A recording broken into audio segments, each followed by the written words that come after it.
Bon, soyons honnêtes, quand on parle d'améliorer son cardio, la plupart des gens pensent à des séances qui sont horribles, on va cracher ses poumons, des séances interminables où tu finis complètement carbonisé. Résultat, il y en a beaucoup qui abandonnent alors qu'ils n'ont même pas vraiment commencé. Le vrai problème, c'est que beaucoup de personnes ne savent pas vraiment ce que ça veut dire améliorer son cardio. Est-ce qu'on parle de rythme cardiaque? Est-ce qu'on parle de VO2 max? Est-ce qu'on parle d'endurance? Est-ce qu'on parle de tout ça en même temps? Et surtout, pourquoi c'est si important? Dans cette vidéo, on va voir ensemble que c'est réellement d'améliorer son cardio. On va voir pourquoi c'est essentiel, même si vous voulez pas courir un semi-marathon ou un marathon. On va voir les meilleures séances pour progresser rapidement et les habitudes à mettre en place pour que chaque entraînement soit bien efficace. En bref, tout ce qu'il faut pour développer un cardio solide sans vous dégoûter du sport. Déjà, commençons par la base des bases. Ça veut dire quoi améliorer son cardio? Le terme cardio, c'est un peu un raccourci. Ça veut dire plutôt améliorer sa forme cardiovasculaire et ou cardio-respiratoire, parce qu'on peut utiliser les deux et les deux sont un tout petit peu différents, même si évidemment ils se recoupent quand même pas mal. Donc améliorer son cardio, c'est améliorer la forme de son cœur et améliorer la forme de ses poumons également. Pour ça, on a plusieurs indicateurs de santé entre guillemets. Évidemment,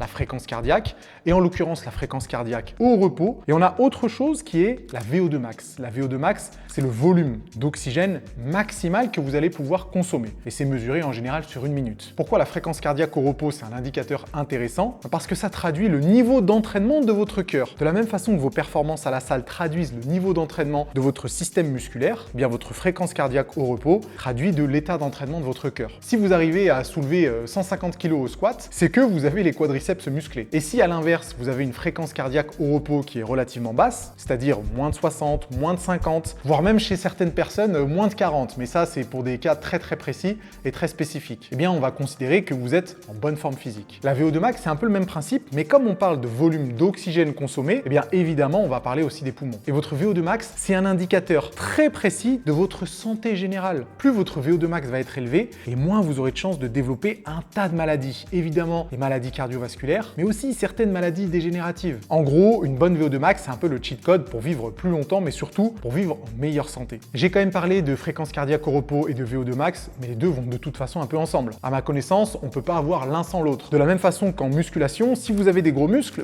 vous êtes automatiquement fort. Alors attention, ne me sortez pas l'exemple de pratiquants de force athlétique qui sont pas si volumineux que ça, mais qui sont ultra forts, parce qu'il y a quelque chose de sûr et certain, c'est qu'on ne peut pas prendre du muscle sans prendre de force. Après, c'est vrai qu'on peut prendre de la force sans prendre du muscle, grâce à des adaptations nerveuses, mais une augmentation de la masse musculaire s'accompagne toujours d'une augmentation de la force. Et de la même façon, une augmentation de la VO2 max va s'accompagner, à ma connaissance, toujours d'une réduction de la fréquence cardiaque au repos. Vous voyez un petit peu comment sont liés les deux? Et vous voyez surtout ce que ça implique d'améliorer son cardio. Et puis au-delà des bénéfices qui sont certains sur la santé, améliorer son cardio, ça sert aussi en musculation. Et ça sert aussi dans une logique de perte de gras. Traduction, ça peut vous aider à prendre du muscle et ça peut vous aider à perdre du gras. Pourquoi? Eh bien à travers plusieurs mécanismes. Lorsque vous allez améliorer votre forme cardiovasculaire, vous allez améliorer votre capacité de récupération. En clair, vous allez récupérer plus vite pour le même effort. Et c'est très intéressant en musculation parce que là où certains pratiquants ont besoin de 2, 3, 4 minutes pour récupérer d'une série de squats, eh bien lorsque vous avez une bonne forme cardiovasculaire, vous pouvez tout à fait vous permettre de recommencer une série plus rapidement grâce à votre capacité de récupération. Et qu'est-ce qui en découle? Vous pouvez avoir un volume d'entraînement plus important en un temps réduit, vous augmentez votre densité d'entraînement et sur le long terme, ça se traduit par des gains musculaires réels, certains. Et ça, c'est souvent un aspect méconnu des pratiquants de musculation. En plus de ça, améliorer votre capacité de récupération, ça peut vous permettre de resynthétiser de l'ATP plus rapidement. Et l'ATP, c'est le premier substrat énergétique qui vous permet d'effectuer des efforts intenses à la salle de sport. Quand vous faites une série de 6, 8, 10 reps, vous vous servez dans un premier temps d'ATP pour pousser cette charge-là. Et plus votre cardio est bon, plus votre ATP va se resynthétiser rapidement et plus vous pouvez enchaîner vite. Vous comprenez un petit peu la logique derrière tout ça? D'ailleurs, c'est quelque chose dont je me suis aperçu dans ma propre pratique personnelle. Ces derniers mois, j'ai fait beaucoup de cardio. Et bien maintenant, mes séances de musculation sont bien moins fatigantes. Ça m'a permis de les raccourcir tout en gardant un maximum d'efficacité. J'ai plus de temps pour moi. Je peux allier mes deux pratiques sportives, la course à pied et la musculation. C'est magnifique. Et puis, dois-je mentionner les effets bénéfiques sur la composition corporelle? Évidemment que pour améliorer votre cardio, vous allez devoir faire des efforts d'endurance. Donc des efforts à intensité modérée, voire même basse intensité, sur de longues périodes. C'est des efforts qui provoquent une certaine dépense énergétique et forcément, ça peut vous aider à perdre de la masse grasse, que ce soit d'ailleurs de la masse grasse sous-cutanée ou même de la graisse viscérale. Donc on a un impact certain sur la santé avec la réduction de la graisse viscérale,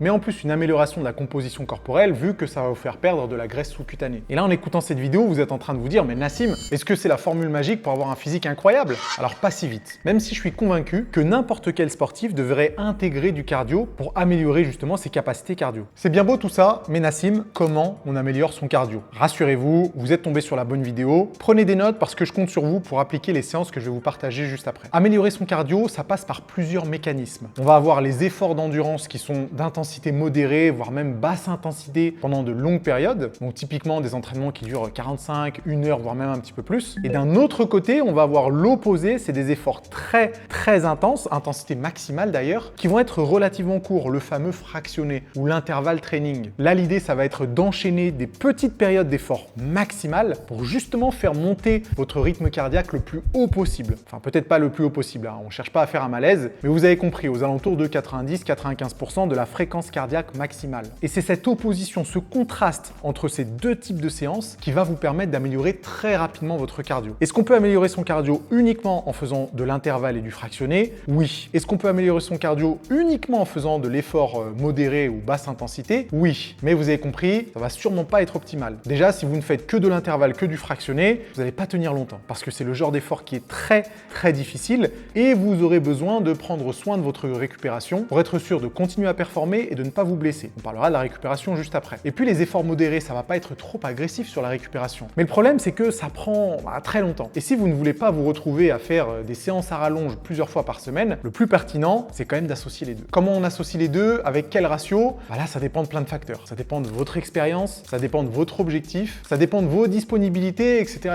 Certains vont conseiller 80% de modéré et 20% de rapide. D'autres vont conseiller 50% de modéré, 50% de rapide. On entend un petit peu tous les sons de cloche. Et moi, j'aurais tendance à vous conseiller comme base de travail une séance d'intervalle plus une séance d'intensité modérée. On pourrait se dire que c'est un ratio 50-50, mais pas vraiment, parce que la séance à intensité modérée va être plus longue que la séance d'intervalle. Et d'ailleurs, ces recommandations-là, c'est les recommandations de l'OMS. Après, effectivement, au fur et à mesure de votre progression, vous allez pouvoir ajouter plus d'intervalles, plus d'intensité modérée, en fonction de votre objectif et de la façon dont vous allez progresser. Une séance d'intervalle que j'apprécie beaucoup, c'est 1 minute rapide et 1 minute lente. Par exemple, si vous êtes sur un vélo, un rameur, ou même si vous décidez de faire de la course à pied, ça va se traduire par 1 minute assez rapide, 90% de votre max, et 1 minute très lente, ça peut être trottiner si vous faites de la course à pied, ou même vous arrêtez complètement si vous êtes sur un rameur et sur un vélo, juste pour prendre le temps de faire redescendre un peu le rythme cardiaque. Et après, on y retourne pendant 1 minute et 1 minute de récupération. Combien de fois? Ça dépend de votre niveau. Commencez par 5 ou 6 fois 1 minute, ce qui est déjà pas mal si vous n'avez jamais fait de cardio. Et puis, au fur et à mesure, vous allez pouvoir augmenter de semaine en semaine pour vous retrouver à 15 fois 1 minute, voire même 20 fois 1 minute. C'est les séances que je fais personnellement. Et ça prendra un petit peu de temps avant d'arriver là. Et pour les séances modérées, que vous soyez encore une fois sur un rameur, sur un vélo ou que vous décidez de faire de la course à pied, c'est un rythme à l'aise, un rythme où vous pouvez tenir une conversation. Et si vous faites votre cardio tout seul comme moi, c'est un rythme où vous pouvez continuer à respirer par le nez sans ouvrir la bouche. Je trouve que c'est un bon indicateur qui permet de bien réguler l'intensité de l'effort et de s'assurer de ne pas aller trop rapidement. Donc par exemple, si vous allez faire un footing, vous fermez la bouche, vous inspirez par le nez, vous expirez par le nez, et si jamais vous n'arrivez plus à respirer par le nez, c'est que vous allez trop vite. Donc vous ralentissez un peu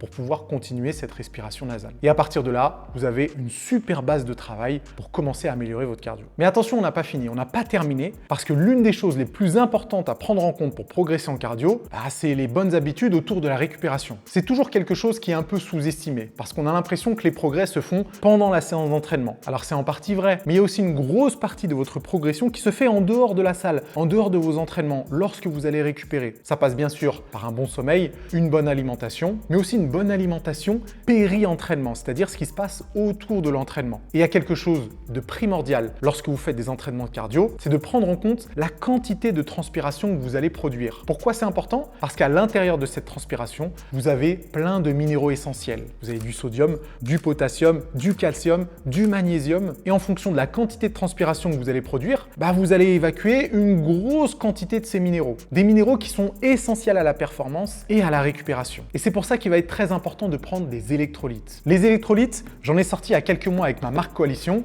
et le but est simple. Ça va être de restocker tous les minéraux que vous avez évacués dans votre transpiration pendant votre entraînement de cardio. Il faut le voir un petit peu comme la créatine de l'entraînement en musculation. La créatine en musculation, on s'en sert pour remplir les stocks et nous permettre de performer sur la séance, mais aussi sur les séances d'après. Les électrolytes, c'est un peu la même chose. On s'assure de remplir les stocks qui ont été vidés à cause de l'entraînement en haute intensité ou à intensité modérée pour performer dans les meilleures conditions et surtout optimiser la récupération en attendant la prochaine session. Les électrolytes, ça se prend quelle que soit la saison, que ce soit l'hiver, que ce soit l'été, qu'il fasse chaud ou froid. À partir du moment où vous allez transpirer, il faut pouvoir prendre des électrolytes. C'est quelque chose qui a beaucoup pesé dans ma propre progression. Et si je peux m'entraîner autant aujourd'hui, c'est-à-dire 6 à 7 jours sur 7 en termes de cardio, c'est aussi grâce aux électrolytes. Vous pouvez les commander sur le site coalitionnutrition.com. On en a à la pêche, au cola et aux fruits rouges. Ils sont les 3 délicieux, donc commandez les 3 pots. Vous en prenez 1 à 2 doses par heure d'entraînement et vous laissez la magie opérer. Si vous avez déjà commandé les électrolytes, n'hésitez pas à le dire dans les commentaires parce qu'on les a sortis il y a quelques mois et ça a très bien marché. Et je suis sûr que ce sera un ajout très important dans vos séances de cardio, donc cliquez sur le premier lien dans la description. Et au-delà de ça, bon courage pour vos séances cardio. Si vous avez déjà un programme cardio établi, n'hésitez pas à le partager dans les commentaires. Je serais curieux de voir un petit peu la routine que vous vous êtes fixée et comment vous vous y prenez pour améliorer votre cardio. Et nous, on se retrouve très vite pour d'autres conseils. À plus les amis.